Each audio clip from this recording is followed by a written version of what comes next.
All right, let's get into it. You've seen the highlights, you know the name. But the story of Lionel Messi, it's not just about raw talent. It's a real-life hero's journey, full of crises, heartbreak, and in the end, unbelievable redemption. So how does a kid from Rosario, Argentina become, well, maybe the greatest player we've ever seen? Let's unpack it. Every epic story has that one moment, that one date that everything hinges on. For this story, it's December 18th, 2022. Just remember that date. It's the finish line for a quest that took nearly 20 years. Right, because on that day, the big question was this. Would the undisputed king of club soccer finally conquer the entire world? To really get the weight of that moment, we've got to go all the way back to the very beginning. And the beginning, it was no fairy tale, trust me. It was a crisis, a huge challenge, both physically and financially, that almost snuffed out one of the brightest lights in soccer before it even had a chance to shine. So get this, at just 10 years old, Messi gets diagnosed with growth hormone deficiency. The treatment he needed was super expensive, and for his regular working-class family, it was an impossible amount of money. His talent was off the charts, but his own body was failing him. The dream was really starting to slip away. And here's where it gets really interesting, because you have this crazy contrast. On one side, he's this absolute phenomenon at Newell's Old Boys, part of this legendary youth team, scoring almost 500 goals. It's insane. But on the other side, none of the local clubs in Argentina could or would pay for his medical treatments. So his family had to look across the entire ocean for hope. And that hope? It came in the form of one of the wildest stories in all of sports. After a Barcelona director saw this tiny 13-year-old play, he was so blown away, so scared he might lose him to someone else, that he literally grabbed the first thing he could find, a paper napkin, and wrote out a contract right then and there. That little napkin, it paid for his treatment and completely changed the history of soccer. So, with his health finally secure, Messi's rise at Barcelona could begin. And under the coach Pep Guardiola, he didn't just become a star, he became the architect of a dynasty.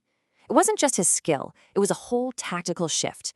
They built the team around him in this new position called the false nine, where he'd draw back from the striker spot and just create chaos for defenses.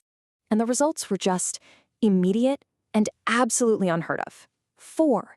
He won the award for the world's best player 4 years in a row. Nobody had ever done that. It was just pure, total dominance. And that dominance came with numbers that just don't seem real. 73. He scored 73 goals in a single season for his club. That broke a European record that had stood for almost 40 years.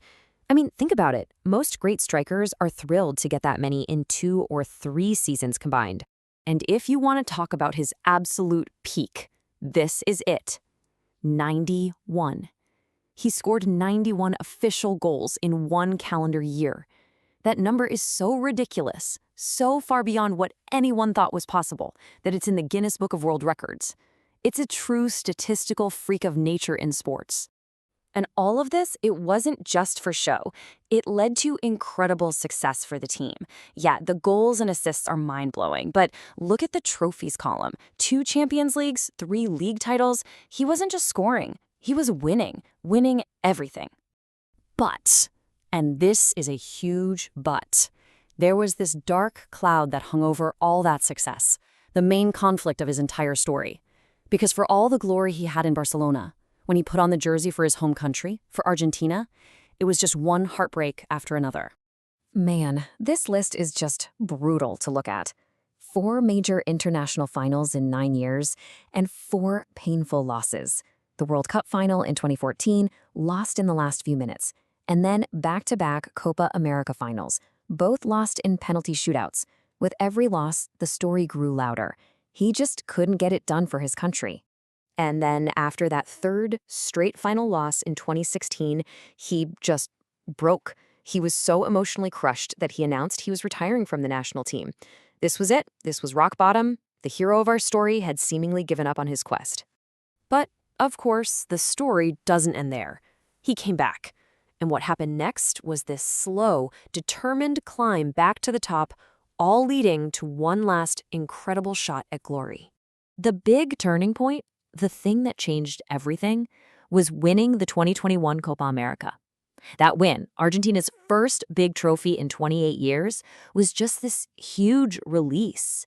It was like a giant weight was lifted off his shoulders, and it gave the whole team the belief they'd need for the ultimate prize. And that ultimate prize was decided in what might be the greatest soccer game ever played.